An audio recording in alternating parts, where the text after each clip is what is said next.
Assalamualaikum and hi to Dr. Amizan bin Arzmi. My name is Muhammad Zain Ikram bin Zulkaini. So basically we are from group 2. We will discuss in detail smart law of motion of capitalists and briefly compare the theory with the theory of economic development by Adam Smith. So this slide is our team member. The first one is Alif Aiman, second one is Muhammad Zaini, third one is Usnul Amalia, fourth one is Siti Nur Shafika, and the last one is Corina. So I will present about the maths theory history.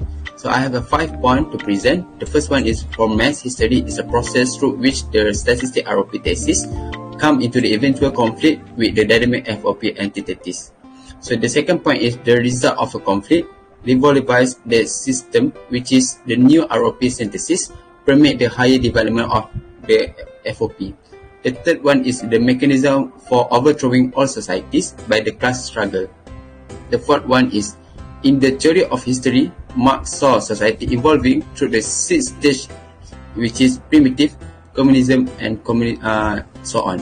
So the fifth point is, the purpose of these assignments is to discuss in detail why capitalists face internal contradiction and cause class struggle that lead to its being overthrown that replaced by socialists. So this slide is about the math story of history. So the first one is primitive communism. What is a primitive communism? Communism was a concept put forward by Karl Marx and Friedrich Engels, who proposed that the traditional hunters and gatherers were based on egalitarian social relations and common ownership. A Marxist model socio-economy society with a primitive communism had no defined of hierarchy structure or capital.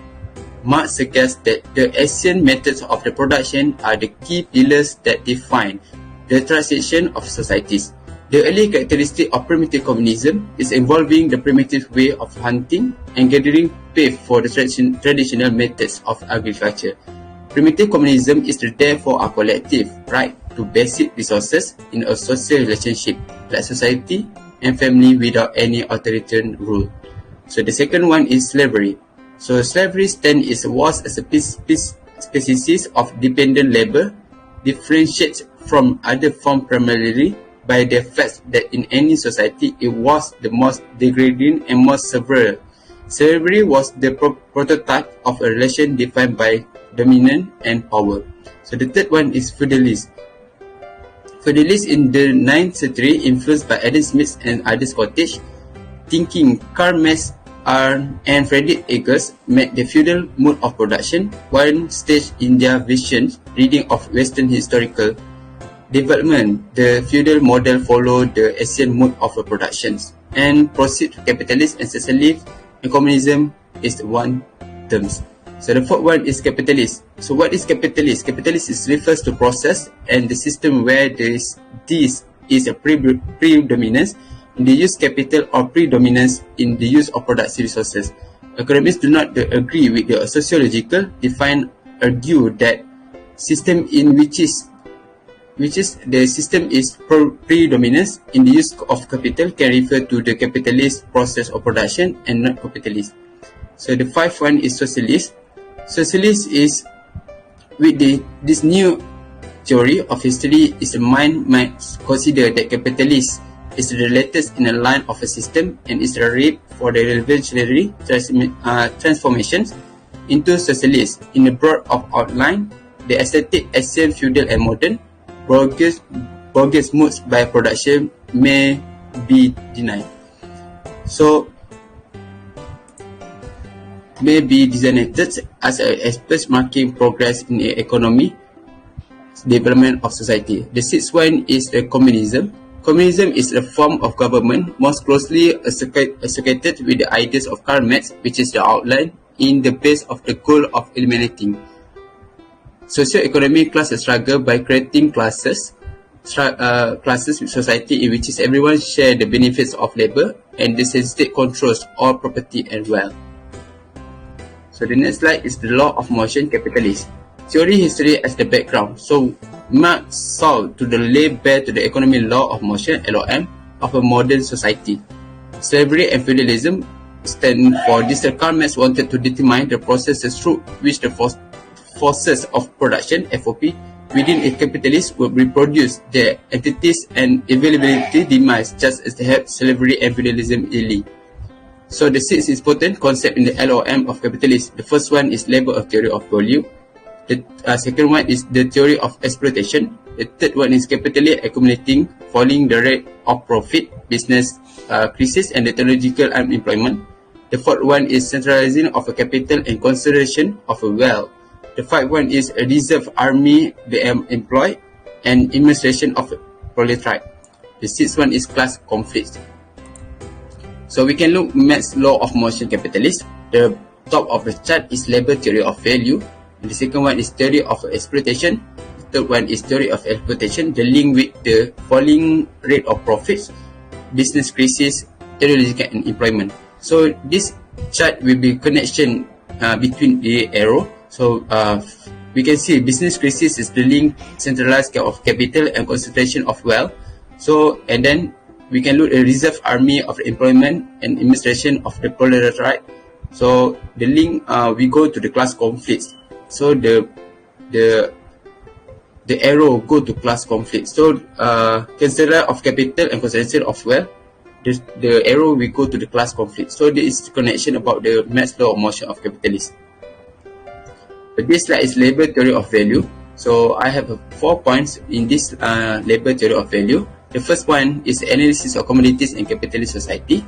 The second point is commodity is the something produced for profit and satisfy human wants. The third one is commodity have use value VIU and exchange value VIE. The fourth one is Marx only focus has his discussion on exchange value VIE. So we can look at the picture. So that is a labor force that system do. So the second picture, we can look the boss will be push the workers to do the job. So social necessary labor time as SNLT determines as the VIE of a commodity. SNTL includes the first one is the direct labor in producing the commodity. So the boss will be push the workers to try more produce the items. So the second one is the labor include the machinery and raw materials that use up during the process of production.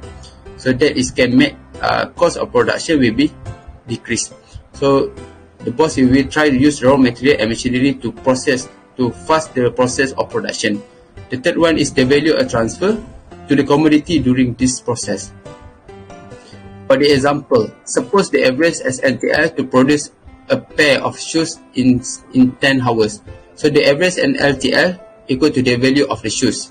So even though some workers will take less or more time to produce their pair of the shoes. So we can look at the picture.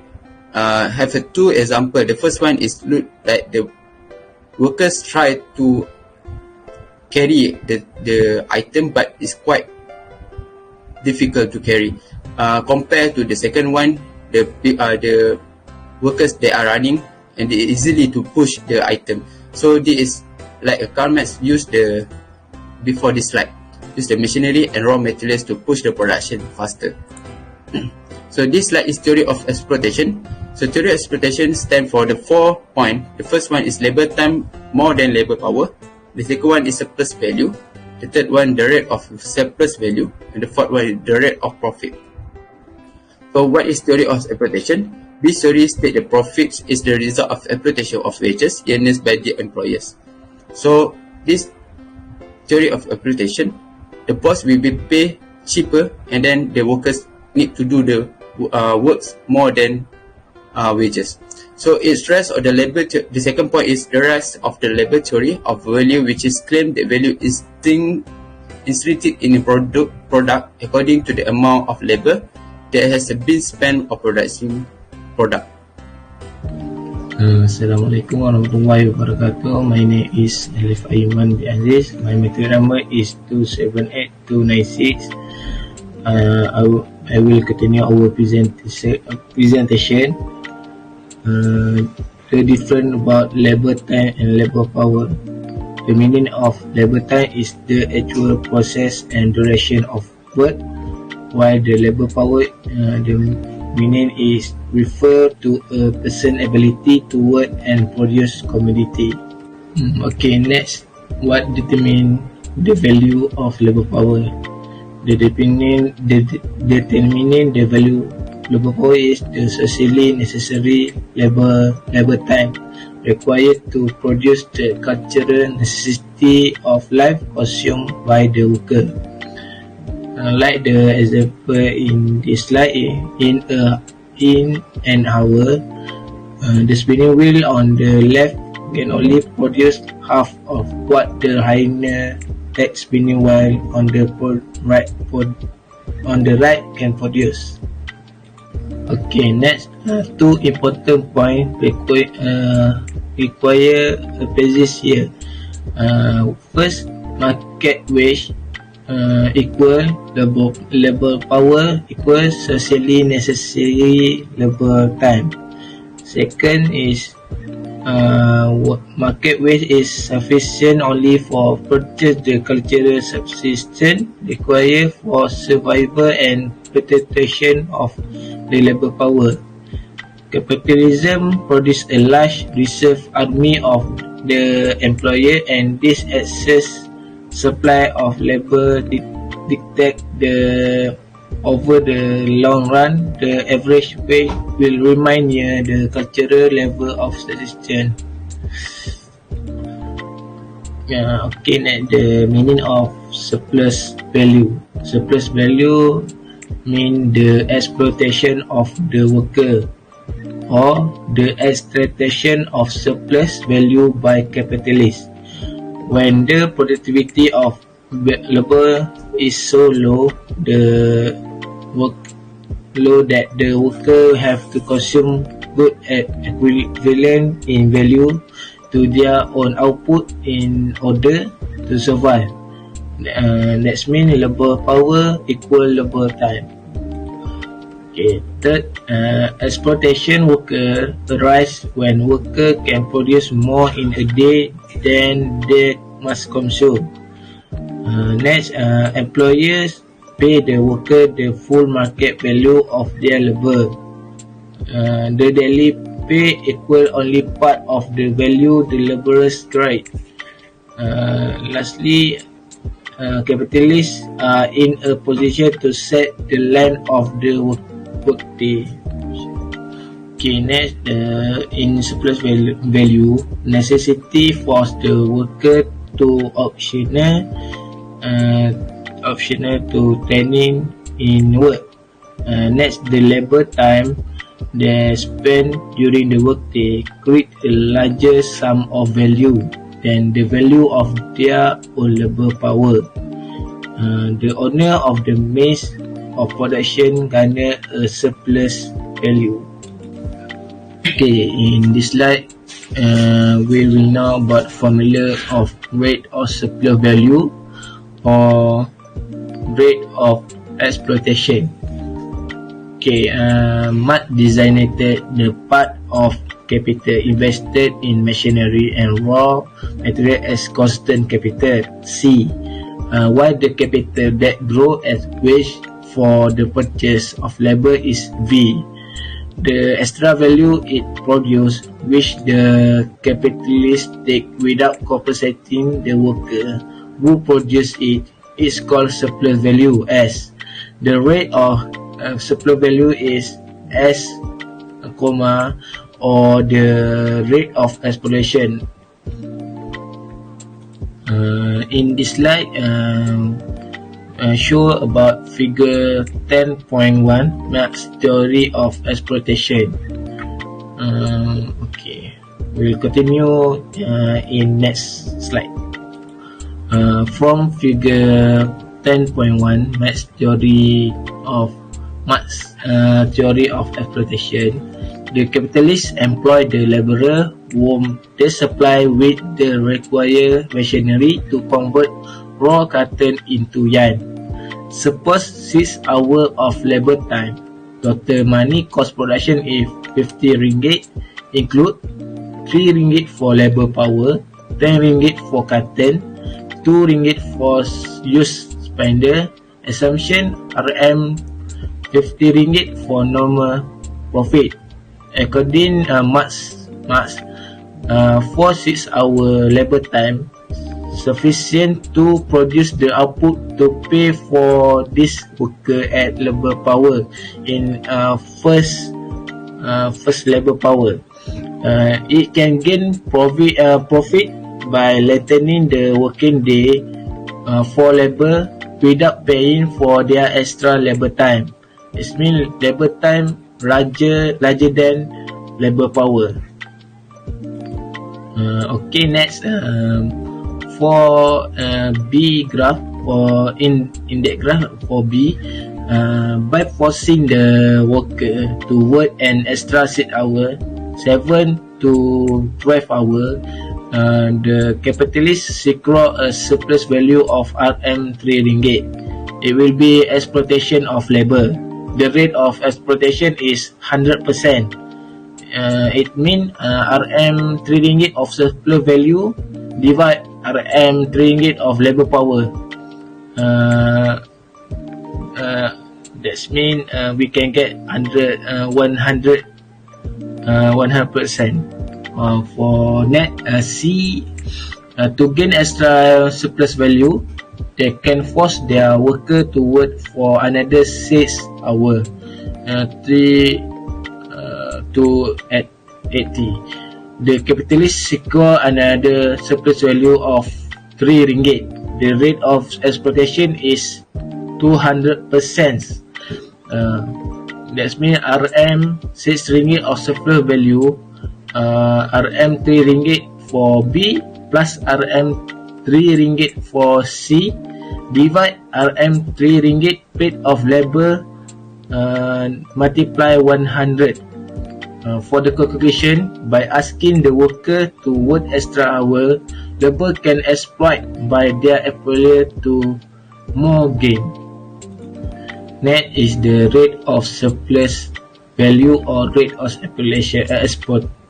exploitation. The formula of rate of surplus value is S divide V multiply 100, or unpaid labor time divide paid labor time multiply 100.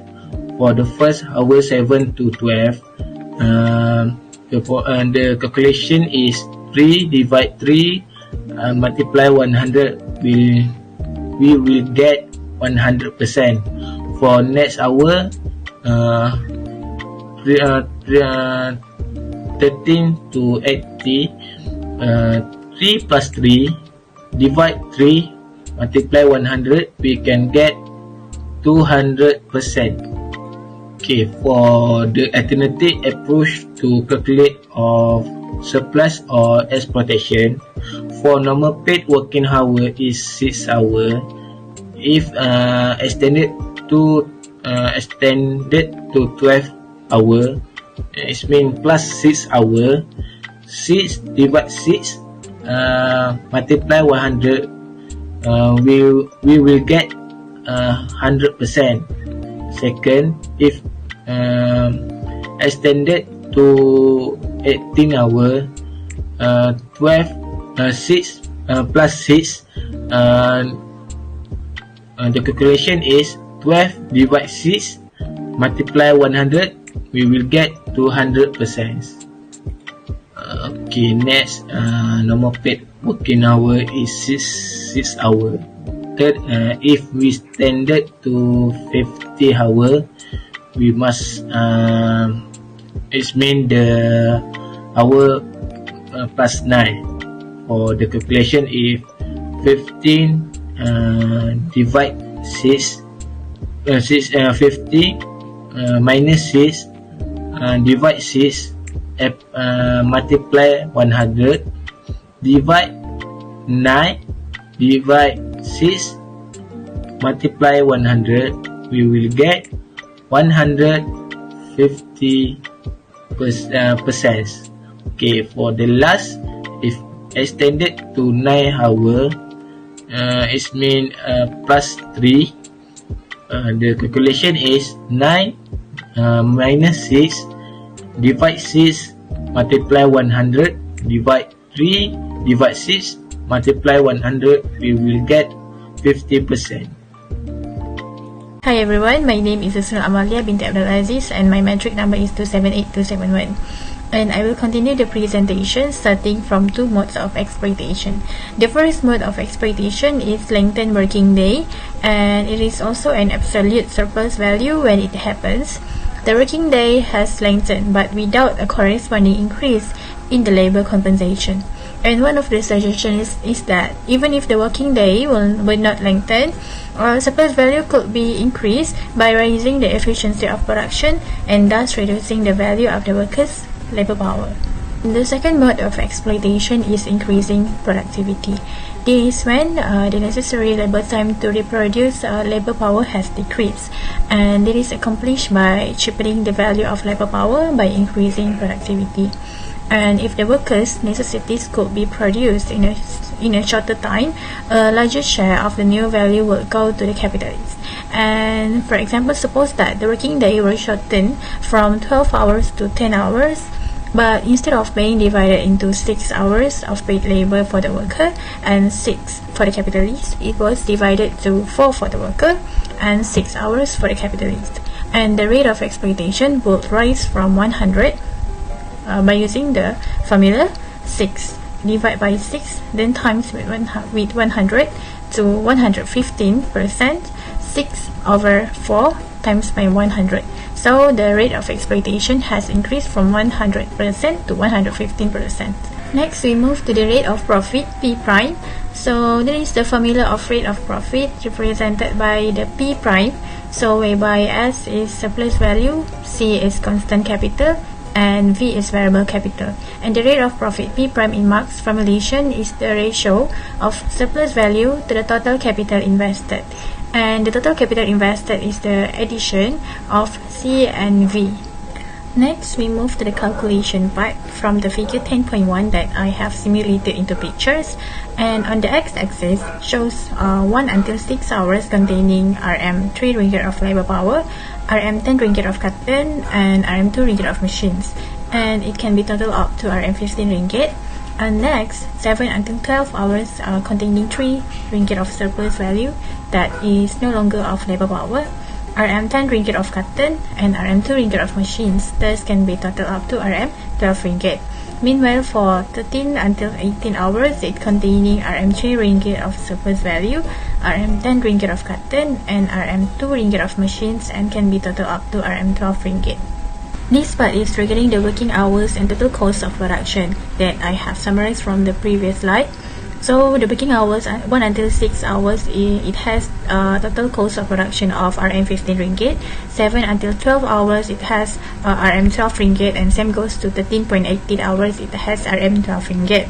So the below total cost of production for 12 hours means that we have to add Rm 15 ringgit and Rm 12 ringgit. So it gives us Rm 27 ringgit. So the surplus value for 12 hours, this one we refer to the previous slide where we can see that 7 until 12 hours it has 3 surplus value, 3 ringgit of surplus value. So we take it from there. Our rate of profit. So in this case, we have to calculate using the formula 3 divided by 27 times by 100. It gives us 11.1%. So the next one is total cost of production for 18 hours. So we have total of Rm 15 ringgit, Rm 12 ringgit, Rm 12 ringgit.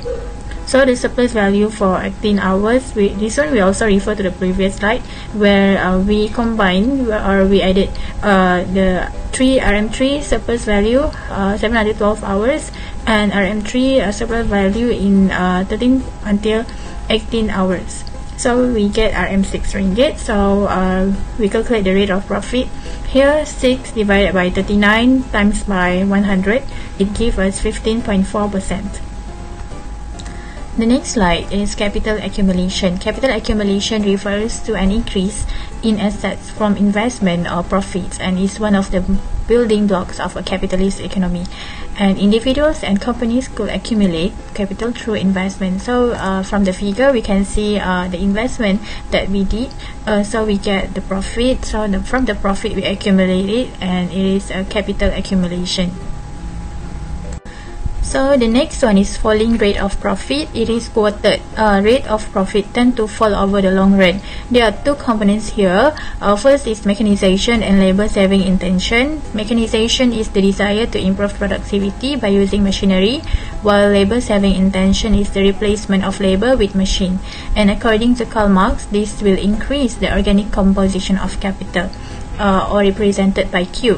So what is organic composition of capital? It is the ratio of the value of the materials and fixed costs, or known as constant capital, embodied in production of a commodity to the value of the labor power, or known as variable capital, used in making it. So this is the formula of organic composition of capital. C is the constant capital, and divided by C plus V. C plus V is total capital. Next one is alternative of profit rate equation. It is shown by the formula here, represented by P prime equal to S prime times by in bracket 1 minus Q. So this new formula indicates that rate of profit P prime varies directly with rate of surplus values S prime. So this means that when rate of profit increase, the rate of surplus values also increase, and vice versa. Meanwhile, rate of profit varies inversely with organic composition of capital Q. So this means that when the rate of profit increase, the organic composition of capital will decrease, and vice versa. If capitalists invest more on machinery and less on labor, this means that there is an increase in the organic composition of capital while decrease in the rate of profit. Assalamualaikum, my name is Farina, the third presenter of the group. So now I will continue the presentation with why capitalists will use machinery instead of labor even though they know that profit will fall. First, by using machinery, it can promote efficient production, which means that the greater use of machinery will reduce the production cost and thus the price will fall. So other firms who cannot compete will eventually leave the market. Secondly, the greater the efficiency of production, the lower the value of labor power. Since the labor power refers to a person's ability to work. In other terms, it reduces the number of hours required to produce the subsistence, and the greater the total amount of profit produced per working day. Next, competition among capitalists will result in capital accumulations that causes a falling rate of profit, business prices, and technological unemployment. Now I will explain the offsetting forces to the falling rate of profit. Firstly, raising the intensity of exploitation by forcing the workers to increase their pace of work or lengthening their working day. Secondly, wages temporarily be cut below their value. Thirdly, the constant capital may be cheapened. As machinery and raw materials become cheaper, the organic composition of capital and the fall in the rate of profit becomes lower. So what does it mean with the composition of capital?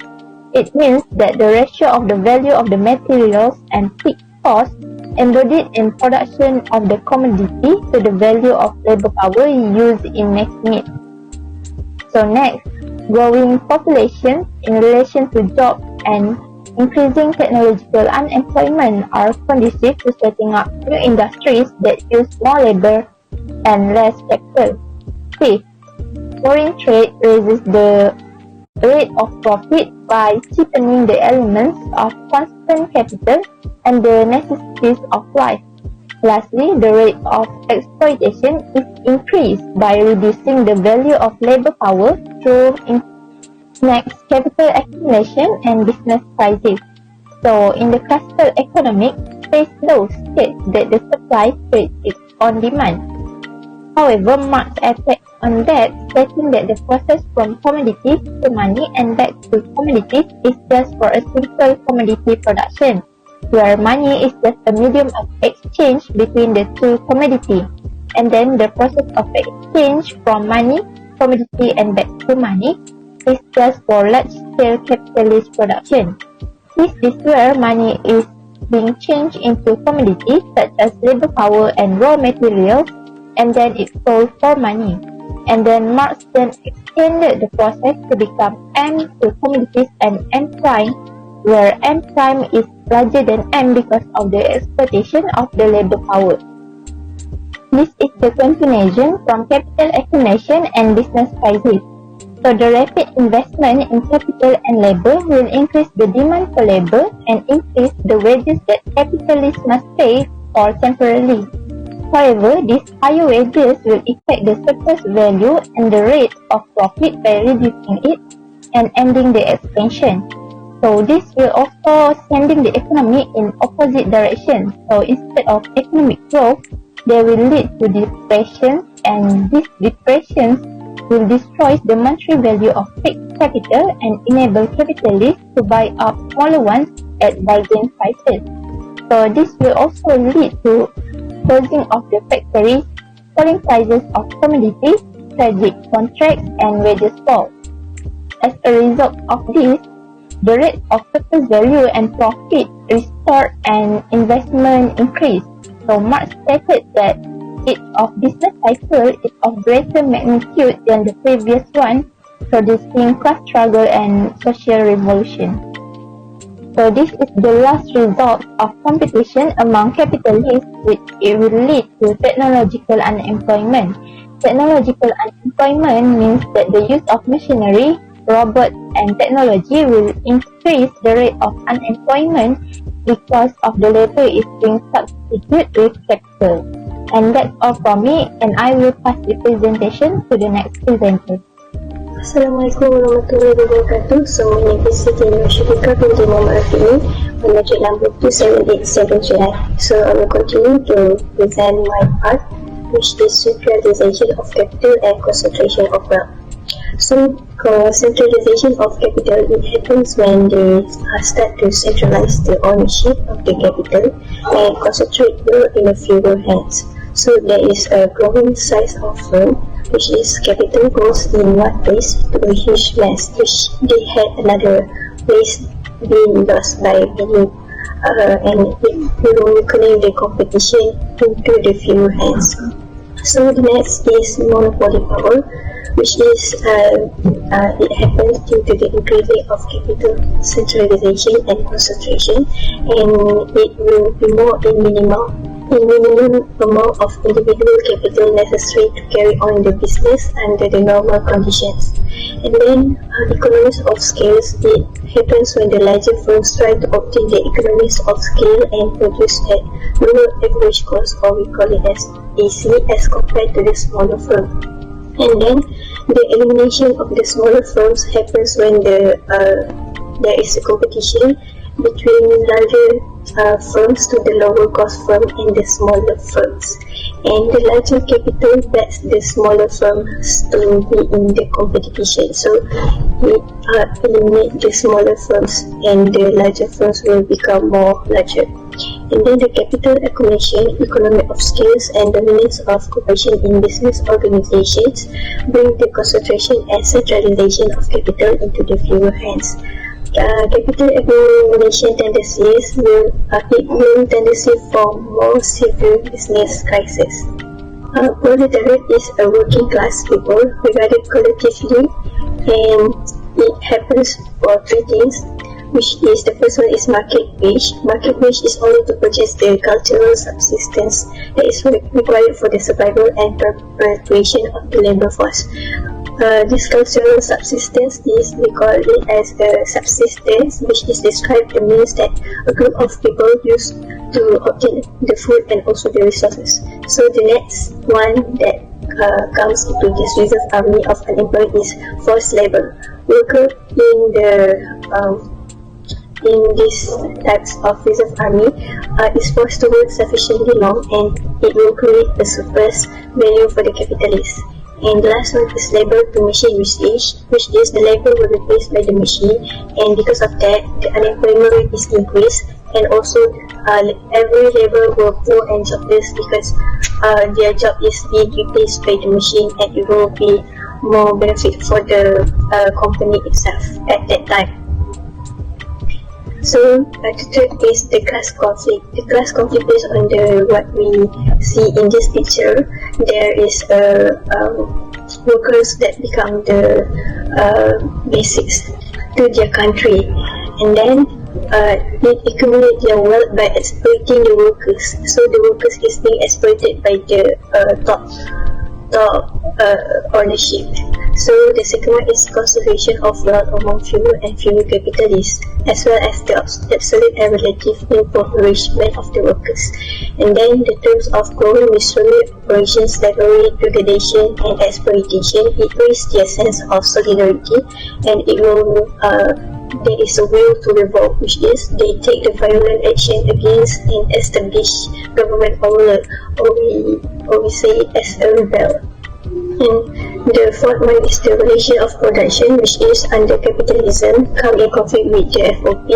FOP that we call it as the forces of production, and the former are rapidly transformed. It also, in class conflict, also it replaced by the ownership of production that we call private ownership, which is capitalism replaced by the socialism, and the rate of the capital extension is stabilized, and every exploitation of the workers is eliminated. And the last one is workers overthrow capitalists, which is establish a dictator of the proletariat, and also it obtained a control by the force. Marx and Adam Smith comparison, which is for Adam Smith the theory of economic development, and also the Marx, which is law of motion of capitalism. So this is the difference between Adam Smith and also Cosmo. For Adam Smith theory of economic development, as we all look to the diagram, division of labor to increase in productivity, and then capital accumulation, and then increase in national output, increase wealth of nation, increase in wages fund, and also higher wages. So this is the conclusion to that diagram, which is the arrow A, division of labor's first capital accumulation, and it goes to B, and arrow B and arrow C that both work together to increase the labor productivity, and then it continues to arrow D, which is the rise in labor productivity increases the national output, and it will go to the arrow F, which is widens the market and justify further division of labor and capital accumulation. Arrow G is a result of the capital accumulation, so the wages fund increases. When the wages fund increases, it will go to the arrow H, which is wages rise, and when the wages rise, it will go to the arrow I, which is it motivates further productivity growth for the workers, and it will end to the arrow E, which is the rise in national output increases, and the good available for consumption, which for Smith, it constitutes the wealth of nation. So different from the Karl's laws of motion of capitalism, like this diagram, the comparison diagram. For the arrow A, Karl Marx constitutes that labor is the source of all value, surplus value, and profits arise through exploitation of workers. And it will go to the arrow B, which is competition among capitalists result in capital accumulation, and it will go to the arrow C, D, and also E, which causes a falling rate of profit, business crisis, and technological unemployment. And then it will go to the arrows F and G, which is produce centralization of capital and concentration of wealth. And it continues to the arrow H, I, and J, which is it rising the unemployment and also the poverty, and it ends to the K and L arrow K and L, which the polarization of capitalists and workers leads to class conflict and the overthrow of capitalism. The next one, theory of economic development by Adam Smith, which is Adam Smith contended that the division of labor spurs capital accumulation, and it requires higher wages that motivate further productivity growth, increases the goods available, which is consumption, and Adam Smith constitute the wealth of a nation. No division on labor capital accumulation work together to increase the labor productivity, and Adam Smith said that rise in labor productivity, it will increases the national output and also widens the market and justify further division of labor and capital accumulation. So the law of motion by Karl Marx said that the capital accumulation causes a falling rate of profit, business crisis, technological development. And then Karl Marx produced centralization of capital and concentration of wealth, which is rising unemployment and poverty. And the last one is polarization of capitalists and workers, which leads to class conflict and collapse of capitalism. The conclusion for Adam Smith and Karl Marx is, for Adam Smith, he believed that capital accumulation will bring positive effects. He also created a Smith theory of economic development, that division of labor towards capital accumulation. Both division will increase labor productivity and national output, and the wages fund increases will motivate productivity growth. While Karl Marx believed that capital accumulation will bring a negative effect, which is in Karl Marx's law of motion. He said that capital accumulation causing falling rate of profit, business crisis, and also it will happen the technological unemployment. So he produced a centralization of capital and concentration of wealth, which can rise in unemployment and poverty. And the last one is polarization of capitalists and workers will lead to class conflict and also collapse of capitalism. So that's all for me, and I will refer to this book by The Evolution of Economic Thought by Stanley Abel and Randy Arwan in 2013.